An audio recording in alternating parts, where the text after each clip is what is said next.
मुसलमान खुद मान लेते हैं कि मुसलमान इस मौलाना साहब की बात सुनना पसंद नहीं करेंगे। जिस तरह से अभी हमारे मुल्क में दिल्ली में जो ब्लास्ट हुआ, जिन नौजवानों ने ये रास्ता इख्तियार किया, अगर मेरी बात वो सुनते हैं तो तवज्जो चाहता हूं, किसका भला किया है।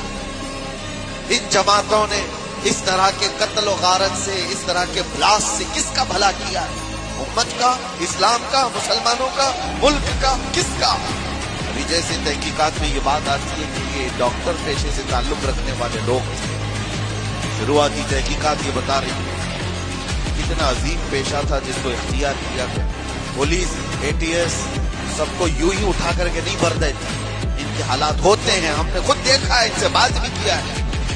एक बात मैं आपको बता देता हूँ, पुलिस से तो वो अपना जुर्म छुपा सकता है, कैदियों में आपस में तो अपना जुर्म बताता ही क्या क्या किया। हमें पता है क्या क्या प्लानिंग किए जाते थे। पहले हम भी यही समझते थे कि ये सारा का सारा फेक होता है, मुसलमानों को फंसाने के लिए किया जाता है। नहीं, सब फेक नहीं होता, कुछ मुलव्विस होते हैं, प्लानिंग में इस तरह के शरीक होते हैं। अब मैं नहीं जानता कि वो किस तरह के मुसलमान हैं जो इन चीजों में मुलव्विस हो जाते हैं। उनको कौन डाइवर्ट करता है, कौन फंडिंग करता है, इसका असर अब क्या होगा? क्या हमारे बच्चे जो डॉक्टर बनना चाहते हैं वो किसी भी कॉलेज या यूनिवर्सिटी में जाएं तो क्या उनको शक की नजर से नहीं देखा जाए? ये भी डॉक्टर बन करके कहीं ऐसा ब्लास्ट तो नहीं करना चाहता?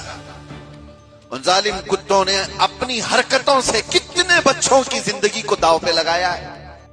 क्या इस्लामिक जिहाद के पीछे का मूल कारण कट्टरपंथी इस्लामी मौलाना और उनकी उग्र विचारधाराएं हैं?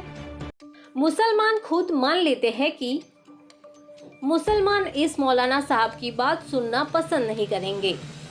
जिस तरह से अभी हमारे मुल्क में दिल्ली में जो ब्लास्ट हुआ, जिन नौजवानों ने ये रास्ता इख्तियार किया, अगर मेरी बात वो सुनते हैं तो तवज्जो चाहता हूं, किसका भला किया है।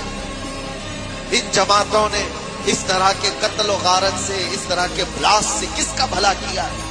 उम्मत का, इस्लाम का, मुसलमानों का, मुल्क का, किसका? अभी जैसे तहकीकात में ये बात आती है कि ये डॉक्टर पेशे से ताल्लुक रखने वाले लोग, शुरुआती तहकीकात ये बता रही है कितना अजीम पेशा था जिसको इख्तियार किया गया। पुलिस, एटीएस सबको यूं ही उठा करके नहीं भर देती, इनके हालात होते हैं, हमने खुद देखा है, इनसे बात भी किया है। एक बात मैं आपको बता देता हूँ, पुलिस से तो वो अपना जुर्म छुपा सकता है, कैदियों में आपस में तो अपना जुर्म बताता ही क्या क्या किया। हमें पता है क्या क्या प्लानिंग किए जाते थे। पहले हम भी यही समझते थे कि ये सारा का सारा फेक होता है, मुसलमानों को फंसाने के लिए किया जाता है। नहीं, सब फेक नहीं होता, कुछ मुलव्विस होते हैं, प्लानिंग में इस तरह के शरीक होते हैं। अब मैं नहीं जानता कि वो किस तरह के मुसलमान हैं जो इन चीजों में मुलव्विस हो जाते हैं। उनको कौन डाइवर्ट करता है, कौन फंडिंग करता है, इसका असर अब क्या होगा? क्या हमारे बच्चे जो डॉक्टर बनना चाहते हैं वो किसी भी कॉलेज या यूनिवर्सिटी में जाएं तो क्या उनको शक की नजर से नहीं देखा जाए? ये भी डॉक्टर बन करके कहीं ऐसा ब्लास्ट तो नहीं करना चाहता? उन जालिम कुत्तों ने अपनी हरकतों से कितने बच्चों की जिंदगी को दांव पे लगाया है। क्या इस्लामिक जिहाद के पीछे का मूल कारण कट्टरपंथी इस्लामी मौलाना और उनकी उग्र विचारधाराएं हैं?